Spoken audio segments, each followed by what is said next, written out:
안녕하세요. 한스팜 스토리입니다. 아무 생각 없이 심어서 수확한 후 알아낸 강황의 모든 것에 대해서 오늘은 얘기를 해볼까 합니다.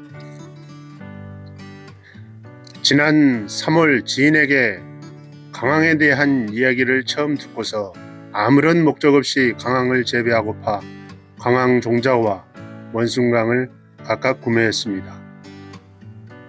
종자는 생강과 비슷해서 생강과 같은 두둑에 심었고 4월 말에 싹을 틔워 심었는데 거의 40일이 지난 뒤에야 싹을 볼 수 있었습니다. 그러나 싹을 틔우자마자 폭풍 성장하여 7월에는 무릎 높이까지 자랐다가 9월에는 이미 사람 키를 넘었고 하얀 꽃까지 피었습니다. 꽃은 1년생 싹에서는 볼 수 없고 원숭강을 심었을 때만 핀다고 합니다. 10월 말 한 차례 약한 서리를 맞더니 잎이 누렇게 변했고 올해 수확을 해야 할 시기가 왔음을 알려주는 듯 했습니다. 그래서 줄기와 잎을 모두 베어내고 뿌리를 캐낼 준비를 했습니다. 어차피 지금 상태는 잎이 강황을 키우는데 어떠한 역할도 하지 못하는 터라 김장 배추의 그늘도 없애줄 겸 조금 일찍 줄기를 잘라버렸습니다. 11월 두 번째 주부터는 날씨가 영하까지 떨어지고 한파가 예상이 되는데 강황 뿌리가 상하지 않게 하기 위해 더 추워지기 전에 수확을 하기로 했습니다. 강황은 남아시아가 원산지인 생강과 작물로서 우리가 알고 있는 카레의 주 원료로 사용되며 커큐민 성분이 다량 함유되어 있어 항산화 작용으로 면역력을 증진시키고 항암 효과가 탁월한 것으로 알려져 있습니다.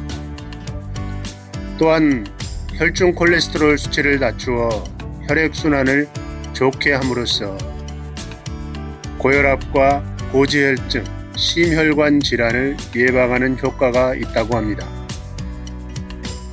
그리고 혈당의 조절과 인슐린 저항성을 개선해 당뇨 완화에 도움이 되며 염증 개선과 치매 예방 그리고 알츠하이머병을 예방하는 데 효능이 있다고 합니다. 울금은 한약재로서 변비 예방과 해독 작용이 있는 것으로 알려져 있습니다. 최근에는 효능에서의 다양한 연구 활동을 통해 그 적용 분야가 점점 확대되고 있습니다. 그러나 강황은 모두에게 좋은 것은 아니고 활용하기 전에 꼭 알아야 하는 부작용이 몇 가지 있어 주의가 필요하기도 합니다. 혈액순환을 개선시키지만 항혈액 응고제를 복용하는 경우는 섭취를 삼가고 당뇨 환자의 저혈당 쇼크는 매우 주의해야 하며 임산부는 권하지 않는 음식입니다. 혈압약을 복용하고 있다면 강황을 직접 섭취하는 것은 좋지 않습니다. 또한 커큐민은 지용성이기 때문에 수용성 식품보다는 지방질 음식과 같이 먹는 것이 좋습니다. 그렇다면 여기서 강황과 울금은 다른 것인가? 이것에 대해서 확실히 구분해 보고자 합니다. 한마디로 말하면 강황은 뿌리줄기이며 울금은 덩이 뿌리인 한 가지 작물에서 나오는 것입니다. 즉 원순 옆에서 튀어나온 덩어리는 뿌리가 아니고 감자와 같은 뿌리줄기이며 울금은 뿌리 끝에 달린 고구마와 같은 덩이 뿌리인 것입니다.